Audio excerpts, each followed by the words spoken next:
Ego के चलते ना हम अपने रिलेशनशिप्स को भी खराब कर लेते हैं। चाहे वो हम उसमें ना अपने आप को दूसरों से बेहतर और ज़्यादा ऊंचा समझने लगते हैं। तो ईगो और सेल्फ रिस्पेक्ट क्या एक ही चीज़ है? बच्चों और पेरेंट्स में भी ना ईगो की टग एंड वॉर होती रहती है। बच्चे आज की जनरेशन में सोचते हैं कि हमें ना अपनी तरीके से सारा काम करना है। हमारी जनरेशन डिफरेंट हो चुकी है और पेरेंट्स को लगता है नहीं, उन्हें ना हमारे ही जनरेशन वाले काम करने चाहिए। नमस्कार, वेलकम टू द सोल यात्रा और आप सबका फिर से स्वागत है नो योर इमोशंस की सीरीज में। आई होप आपको ये सीरीज पसंद आ रही होगी और आप ना इसके साथ बहुत अच्छी तरह रेजोनेट भी कर पा रहे होंगे कि कहाँ हमें अपने आप को रेक्टिफाई करना है और कहाँ हमें और अच्छी तरह अपने इमोशंस को बताना शुरू करना है। तो आज जो हम बात कर रहे हैं ना, वो एक ऐसे इमोशन की बात है जो हम सब के अंदर होता है और वो है ईगो। ईगो मतलब ये है कि हम जब ये समझने लग जाए कि भाई हम तो सबसे बेहतर है और सबको अपने से नीचे देखने लगे, अपने से नीचे समझने लगे ना, तो यही ईगो होती है। यानी हम अपने लिए एक फॉल्स इमेज बना लेते हैं अपनी खुद की और उसी में ही जीना शुरू हो जाते हैं। पर इस ईगो के चलते ही ना हमारी ग्रोथ खत्म हो जाती है, हम एक स्टक पैटर्न में आ जाते हैं। पर ये हमारी ग्रोथ कैसे खत्म होती है? क्योंकि हम सीखना बंद कर देते हैं। क्योंकि जब हमें लगता है ना हमें सब आता है, हम सीखना बंद कर देते हैं। कोई हमें अच्छा समझा भी रहा हो, कोई हमें अच्छी चीज़ बता भी रहा हो जो हमारे भले के लिए हो, पर हम उसे नहीं सुनते। हमें लगता है कि ये क्या हमें बताएगा, मुझे तो सब आता है। तो यहाँ पे ना ईगो हमें डाउनग्रेड करना शुरू कर देती है। इस ईगो के चलते ना हम अपने रिलेशनशिप्स को भी खराब कर लेते हैं। चाहे वो रिलेशनशिप फ्रेंड्स का क्यों ना हो, या माँ बाप का और बच्चों का, और सिबलिंग्स का, और हस्बैंड और वाइफ का। वो कैसे? अब आप सोचिए कि ये पौधा एक रिलेशनशिप है। अब हस्बैंड और वाइफ को ना दोनों को इसको प्यार से पालना है, इसको समझदारी से पालना है ताकि ये हरा भरा रहे। पर ईगो के चलते ना कि इसने मेरी बात नहीं सुनी तो अब मैं भी नहीं सुनूंगा, या इसने मेरा ये काम नहीं किया तो मैं भी नहीं करूंगा, या एक दूसरे को ब्लेम करते रहना हर चीज़ के लिए। और कोई भी बढ़कर ना उस रिलेशनशिप को नहीं संभाल रहा, यानी उस पौधे को नहीं संभाल रहा। दोनों में ईगो है कि पहले वो आए, दूसरा सोच रहा नहीं पहले वो आए। यानी कि अब दोनों सोच रहे हैं कि हम इस पौधे में पहले एक पानी डालें तो मैं डालूंगा, या दूसरा पानी डाले तो मैं डालूंगी। तो अब क्या हो रहा है, ये पौधा मुरझाता जा रहा है और वो रिलेशनशिप खराब होता जा रहा है। तो जब हमारे अंदर ये वाली ईगो आ जाए ना कि पहले आप, तो रिलेशनशिप ना खराब होना शुरू हो ही जाते हैं। तो यहाँ पे समझदारी ये है कि किसी एक को बढ़ के ना इस पौधे में ना पानी डालना ज़रूरी है।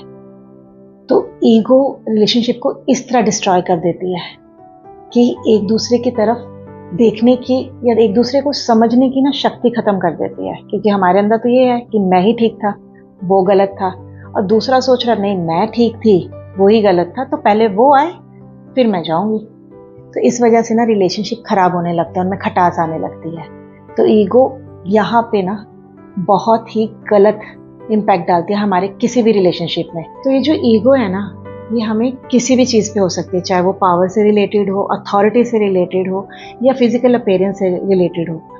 हम उसमें ना अपने आप को दूसरों से बेहतर और ज़्यादा ऊंचा समझने लगते हैं। तो ईगो और सेल्फ रिस्पेक्ट क्या एक ही चीज़ है?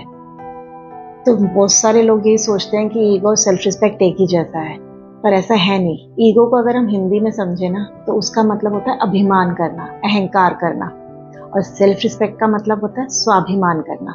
तो यहाँ पे ईगो और सेल्फ रिस्पेक्ट एक नहीं है। तो जो ये क्लैश आता है ना कि भाई मैं तो अपने सेल्फ रिस्पेक्ट के लिए लड़ रहा हूँ, और मोस्ट ऑफ द टाइम ना वो ईगो के लिए लड़ रहे होते हैं और अपनी ईगो को शांत करने के लिए लड़ रहे होते हैं। और ईगो शांत करना क्या होता है कि जब हम कुछ ऐसा एक्ट करके दूसरे को कमज़ोर दिखाएं और खुद को ताकतवर दिखाएं, तो ना हमारी ईगो शांत होती है। फिर हमें लगता है कि हाँ, अब हम ना अपने आप को जस्टिफाई कर पाए हैं, क्योंकि मैं तो यही सोचता हूँ अपने बारे में।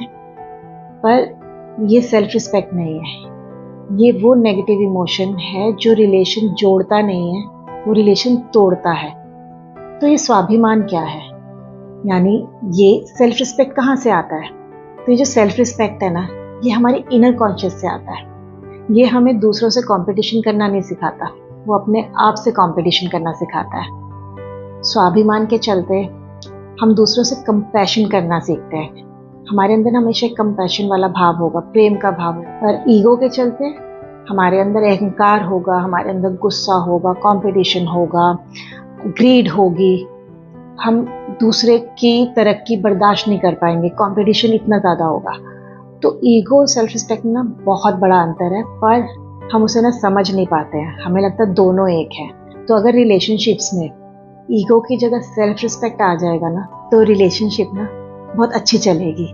क्योंकि यहाँ पे अब हम दूसरे के ऊपर ध्यान नहीं दे रहे हैं कि वो क्या गलत कर रहा है। अब हम यहाँ पे खुद के ऊपर ध्यान दे रहे हैं कि मैंने क्या गलती की और मुझे कैसे रेक्टिफाई करना है। जब हमें ये समझ आ जाएगा ना कि हमें किसी भी रिलेशनशिप में ना किसी तरह की ईगो नहीं रखनी है, तो सारे रिलेशनशिप ना अपने आप ही अच्छे होने लगेंगे। क्योंकि ये जो इमोशन है ना, ये किसी भी रिलेशनशिप को ना बढ़ने नहीं देता। उसमें ना एक कमज़ोर कड़ी छोड़ देता है, जिससे वो रिलेशनशिप टूट जाते हैं। तो अपने रिलेशनशिप में ईगो मत लाइए, अपने रिलेशनशिप में सेल्फ रिस्पेक्ट लाइए, ताकि उसमें आप अपने आप को बेहतर करें और दूसरा क्या कर रहा है ना उसकी कमियां ना ढूंढें। क्योंकि रिलेशनशिप तो दोनों का है। अगर एक भी बढ़ के इस पौधे को पानी दे देगा ना, तो ये पौधा तो हरा भरा हो ही जाएगा। अक्सर बच्चों और पेरेंट्स में भी ना ईगो की टग एंड वॉर होती रहती है।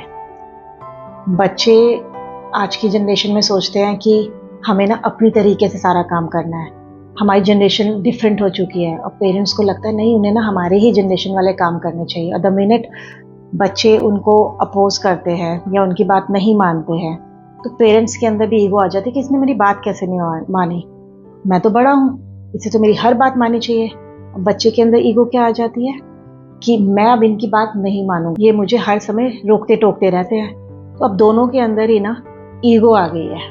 दोनों अपने को नहीं रेक्टिफाई कर रहे हैं, वो एक दूसरे की किसी पर्टिकुलर बात को लेके ना अपने ऊपर अड़े हुए हैं कि भाई इसे तो मेरी तरह ही करना पड़ेगा। तो उससे क्या हो रहा है, इनका रिलेशन खराब हो रहा है। जैसे रिलेशन हस्बैंड वाइफ के खराब हो जाते हैं ना ईगो के चलते, वैसे ही बच्चों और पेरेंट्स के भी हो जाते हैं। क्योंकि दोनों ही अपनी जनरेशन के बारे में सोच रहे होते हैं और दोनों ही चाह रहे होते हैं कि हमारे हिसाब से ही चले, क्योंकि हमारा तरीका ही सही तरीका है। तो ये जो ईगो है ना, ये किसी भी रिलेशनशिप के लिए अच्छी नहीं है। रिलेशनशिप को चलाने के लिए ना सेल्फ रिस्पेक्ट की ज़रूरत है, अपनी भी और दूसरे की रिस्पेक्ट की भी ज़रूरत है। तब जाके ये चलता है। कोई भी रिलेशनशिप एक कच्ची डोर पे नहीं चलता। तो द मिनट आप उस डोर को बहुत ज़्यादा खींचोगे ना, तो वो टूट जाएगी।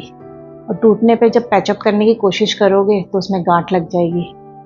तो कोशिश करके ना अपने रिलेशन से और अपने अंदर से ही ईगो हटा दीजिए और उसकी जगह आप सेल्फ रिस्पेक्ट को दे दीजिए।